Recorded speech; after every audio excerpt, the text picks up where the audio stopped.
Go. James Ball here, exercise coach. So I'm just going to go over a little bit of stuff with the upper extremities of the chest. So now think about everyday lifestyle with your posture, for example. Okay, you're in your chair, you're in your office, you're in the, on the road. Think about all those areas, and what are you doing? You're more rounded. Long day of work, you're tired, you have the kids, whatever the case might be, you're really tired and fatigued. You rotate your shoulders forward. So now you have this forward rotation. Now think about what the pec is doing here. When I'm here, and now you go into the gym, for example, and you're about to do a chest workout. This comes forward. Now notice that the chest is not even activated because now you're rounded, so you're straining more of the rotator cuff, and you're working too much of the front delt.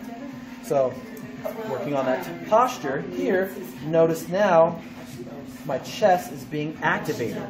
Okay? So today we're going to actually go through 3 different exercises just to show you and demonstrate as far as posture and how to activate the pec. Okay? Alright, so our first exercise, we're going to be using this foam roller right here. This is going to be great for your posture. So this is going to let you know that you have the 3-point contact and that you're keeping your chest more upright instead of hunching. Okay? So we're going to be laying on this, and we're also going to use dumbbells. Because if you use a barbell at first, what happens is you might have a dominant arm because of an old injury, or you might be tight to one side. So we want to make sure that we have good equal symmetry. Okay? So let's get on here first. So when you're laying on here, you want the head to the actual lower part of the glutes.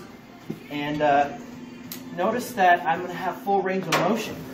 So when I'm coming down, you can see my chest being activated.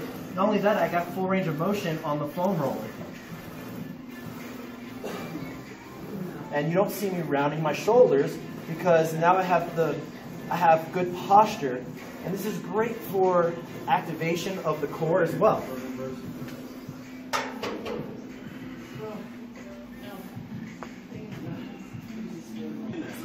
All right, second exercise that we're going to be using. Now, we want to really activate this pec. And a great way to get a good full motion of the pector minus major is the lateral cable. So we're going to do a press across the chest. Now keep that chest up. We want to keep that posture just like we're on the foam roller. So keep the head lined up with the shoulders, keep the chest up, core activated. And when you come across, you're going to notice that my pec will be activated because I'm keeping everything all in alignment.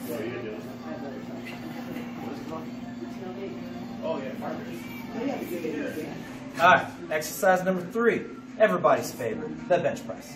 So I'm going to show you the do's and the don'ts. Okay. The first one we're going to do is I'm going to show you why it could be bad that you're on this exercise equipment and you're not utilizing it right. Okay, and it all has to do with forward motion of the shoulders. So if you are tight in those areas, or from the everyday lifestyle like we were talking about before, this is going to maybe cause more an effect on those rotator cuffs than it is going to be for benefiting of the chest. Okay, so the first one I'm going to show you is more of a rotation of the shoulders. So if you don't set yourself up right, what happens is people tend to want to round the shoulders, so they'll keep their chest forward.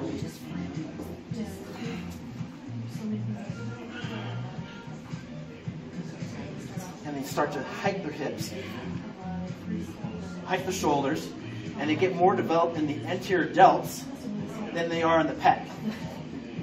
Okay? So the second one is going to show you keeping the chest up now. Okay? So keeping the chest up, rotate the shoulders, tuck the shoulder blades in, thumbs width apart from the groove. Now notice, now I get more activation of the chest. Okay? You can also, what you could do for another cheat, you can get your hips off the ground, just a couple inches, just so you can get core activation. So now you're getting more core activation, you're getting activation of the chest, and now the other ones become the secondary muscle group instead of the pec major now being the primary.